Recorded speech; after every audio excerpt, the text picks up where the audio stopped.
우리가 도파민을 이야기할 때 대부분의 사람들은 도파민을 하나의 적처럼 떠올립니다. 나를 망가뜨리는 물질, 나를 무기력하게 만드는 원인, 끊어야 할 악습의 연료라고 말이죠. 과연 그럴까요? 도파민은 원래 우리를 살게 하던 힘이었습니다. 아침에 일어나 물을 마시게 하고, 누군가에게 안부를 묻게 하고, 새로운 것을 배우게 하고, 도전하게 만들고 성취하게 만들었죠. 도파민은 인간을 살아가게 만드는 일종의 추진력 역할을 해왔습니다. 인간이 평범한 삶 속에서도 각자의 행복을 찾고 살아갈 의미와 희망을 찾게 만드는 물질이 바로 도파민이었다는 것이죠. 근데 요즘은 도파민이 문제가 되고 있습니다. 이유는 간단합니다. 도파민이라는 물질은 생각보다 힘들게 방출이 되어야 하는데 너무 쉽게 방출할 수 있게 되었다는 것이죠. 어떤 일을 하면서 성취를 하고 목표를 달성해야만 비로소 소량의 도파민이 방출되고 그로 인해서 성취감을 느끼고 행복감을 느꼈는데 이제는 다릅니다. 잠깐 쇼츠만 봐도 OTT만 보아도 내가 필요로 하는 그 이상의 도파민이 방출되기 시작한 것이죠. 삶은 무력하고 발전도 없고 희망도 없어졌지만 사실 우리 뇌는 그 반대입니다.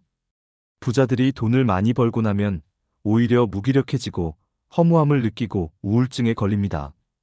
이 역시 도파민으로 인한 증상인데요. 우리의 뇌는 우리의 실제 상황과 관계없이 지금 엄청난 것을 성취했다고 느끼는 것입니다. 단순히 누워서 영상 시청만 했는데도 불구하고 사실 뇌는 엄청난 부자가 방출하는 양의 도파민을 뿜어내고 있다는 것이 문제입니다.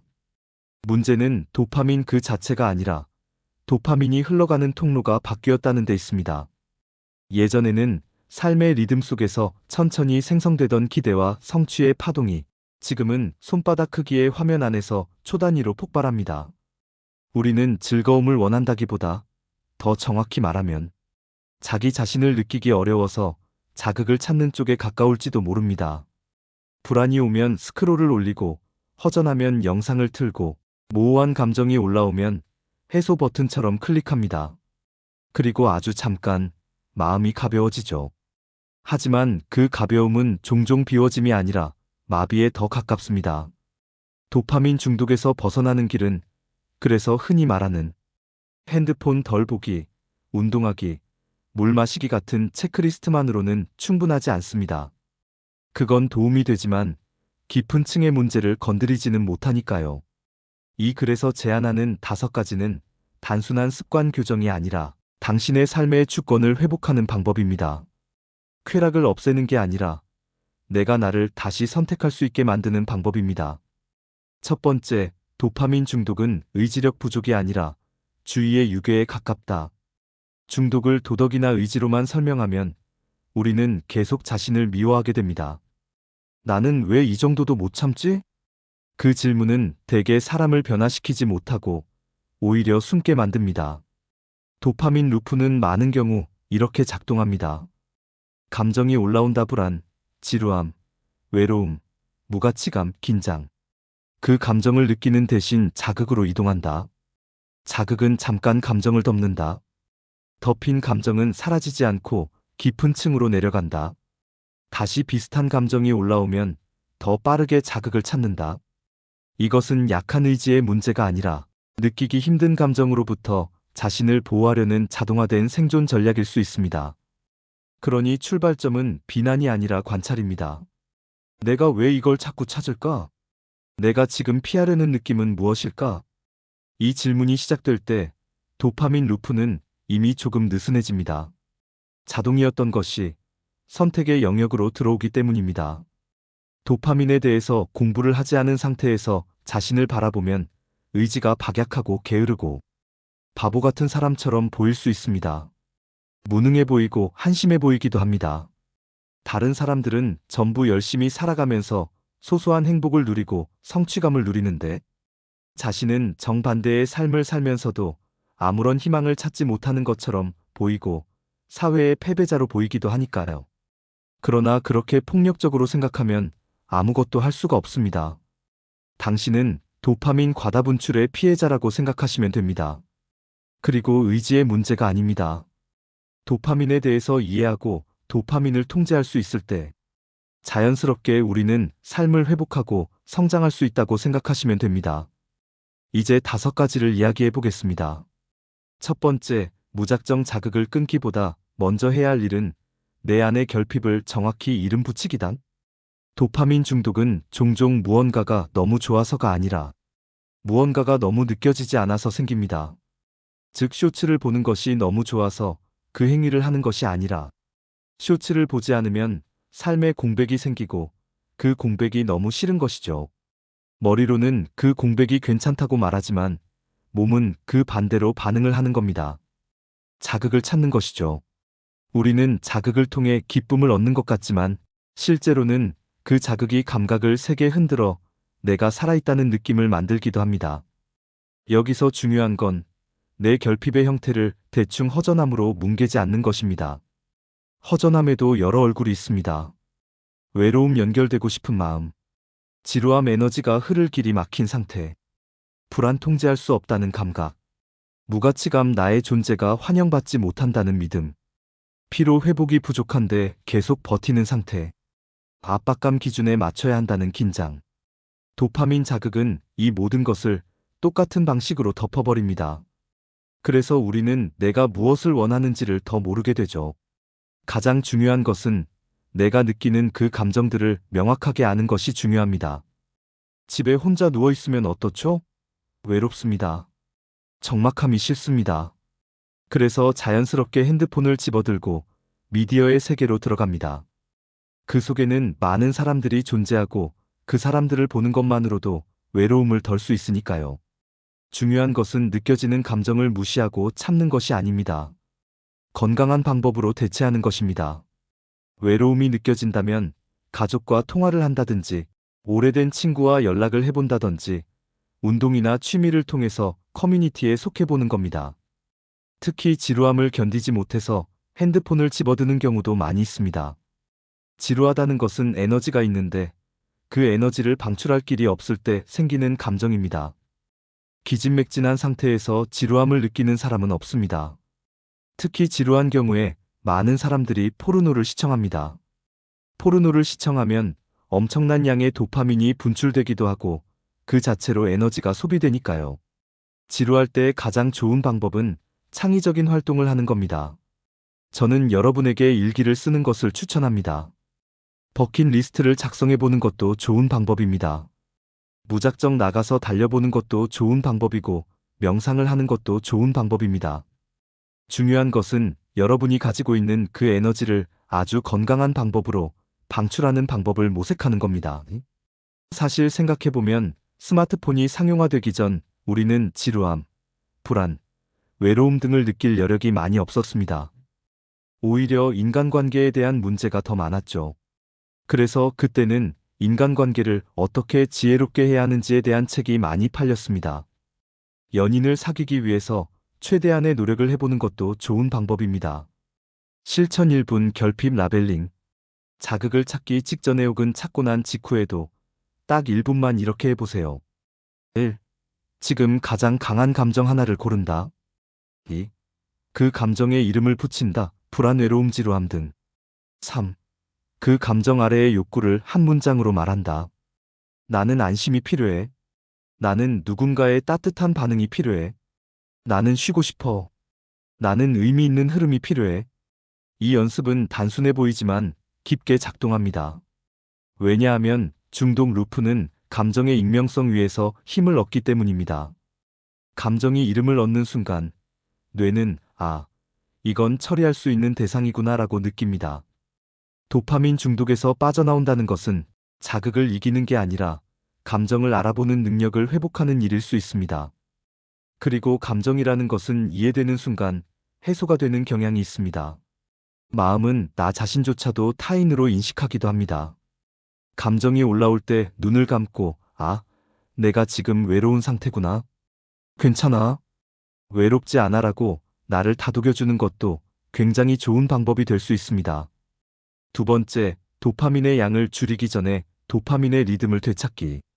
많은 사람은 도파민 중독을 도파민이 너무 많아서라고 생각합니다. 하지만 실제로는 도파민의 양보다 리듬의 파괴가 더 치명적입니다. 원래 인간의 만족은 대체로 이런 곡선을 가집니다. 기대 조금, 노력 조금, 성취 따뜻하게 잔향 길게. 그런데 초자극은 이렇게 바꿔버립니다. 기대 크게, 클릭 즉시, 폭발 순간, 공허 즉시. 여기서 문제는 폭발이 아니라 잔향이 사라짐입니다. 잔향이 없는 기쁨은 마음에 머물지 못합니다. 머물지 못하는 기쁨은 다시 자극을 찾게 만듭니다. 그리고 그렇게 우리는 리듬 없이 사는 사람이 됩니다. 실천 잔향을 늘리는 일상 설계. 도파민 리듬을 되찾기 위해선 쾌락을 제거하기보다 잔향이 남는 활동을 하루에 한 칸 넣어야 합니다. 잔향이 남는 활동의 특징은 이렇습니다. 속도가 느리다. 감각이 섬세해진다. 내가 한 일을 내가 기억할 수 있다. 끝난 뒤에도 따뜻함이 조금 남는다. 예를 들면 산책 속도를 느리게, 음악 없이, 손으로 하는 작업 요리, 글쓰기, 정리, 악기, 그림, 대화 정보 교환이 아닌 감정 공유, 책 읽기 짧아도 좋지만 집중의 결을 느끼는 방식으로. 중요한 포인트는 대단한 성취가 아니라 내가 나의 시간을 느끼는 경험입니다. 도파민 중독은 시간을 쪼개고 주의를 찢고 기억을 희미하게 만듭니다. 잔향이 남는 활동은 반대로 주의를 모으고 시간을 이어붙이고 기억을 선명하게 합니다. 이것은 단지 취미의 문제가 아니라 내 의식이 다시 내 편이 되는 과정입니다. 무엇이든지 의식적으로 해보는 노력을 해야 합니다. 우리가 스마트폰을 만질 때 제3자의 눈으로 바라보면 어떤 모습일까요? 지하철에서 저는 1시간 내내 어떤 사람을 관찰한 적이 있습니다. 그 사람이 하는 행동은 정해져 있었습니다. 멍한 눈으로 핸드폰을 계속 바라보다가 가끔 무슨 역인지 확인하는 것이었습니다. 흡사 좀비 같기도 하고 마약에 중독된 사람 같기도 하고 영혼이 탈출한 사람 같기도 합니다. 우리가 스마트폰을 만질 때 딱 그런 모습이 아닐까요? 무의식이 지배하고 있는 모습이죠. 그래서 도파민의 양을 조절한다는 것은 의식적으로 하는 행동을 점점 늘려가는 것이라고 할 수도 있습니다. 무의식적으로 멍을 때리면서 핸드폰을 만지는 것이 아니라 의식적으로 무언가를 해보는 것은 어떨까요? 하다못해 퍼즐을 맞추는 것도 좋은 방법이고 가족들과 보드게임을 하는 것도 좋은 방법이 됩니다. 책을 읽고 명상을 하는 것도 좋습니다. 세 번째, 참기가 아니라 통로를 바꾸기. 자극의 출구를 미세하게 전환하는 기술. 도파민 루프를 끊을 때 많은 사람이 실패하는 이유는 통째로 끊으려 하기 때문입니다. 갑자기 모든 자극을 끊으면 마음은 그 빈자리를 공포처럼 느낍니다. 왜냐하면 우리가 자극으로 덮고 있던 감정들이 한꺼번에 밀려오기 때문입니다. 그래서 중요한 전략은 단절이 아니라 전환입니다. 그리고 전환은 거창할 필요가 없습니다. 오히려 미세해야 지속됩니다. 자극을 켜기 전, 혹은 이미 켜버렸다면 잠깐 멈추고 아주 짧은 전환을 하나 끼워 넣습니다. 스크롤 전에 창밖을 10초 보기. 영상 켜기 전에 어깨에 힘을 빼고 3번 호흡. 게임 시작 전에 물 한 모금. 쇼핑 앱 열기 전에 지금 내가 원하는 건 무엇? 한 문장. 이게 무슨 의미가 있나 싶지만 여기 핵심이 있습니다. 중독은 즉시성 위에서 자랍니다. 즉시성을 깨는 아주 작은 틈이 생기면 그 틈 사이로 나가 들어옵니다.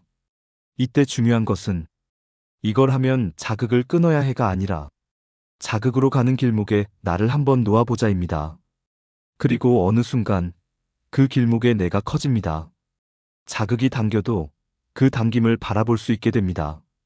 중독에서 벗어난다는 건 자극을 안 하는 사람이 되는 게 아니라 자극을 선택할 수 있는 사람이 되는 것일지 모릅니다.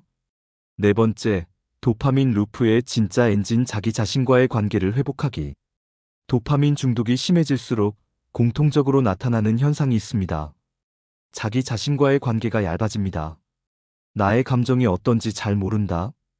내가 무엇을 원하는지 잘 모른다. 무엇이 나를 아프게 하는지 잘 모른다. 그래서 외부 자극으로 상태를 조절한다. 이때 도파민은 일종의 감정 조절 장치가 됩니다. 하지만 그 장치는 외부에 붙어 있고 그 외부는 나를 더 빨리 흔들어 버립니다. 그러니 핵심 질문은 이것입니다. 내가 나를 어떻게 대하고 있는가?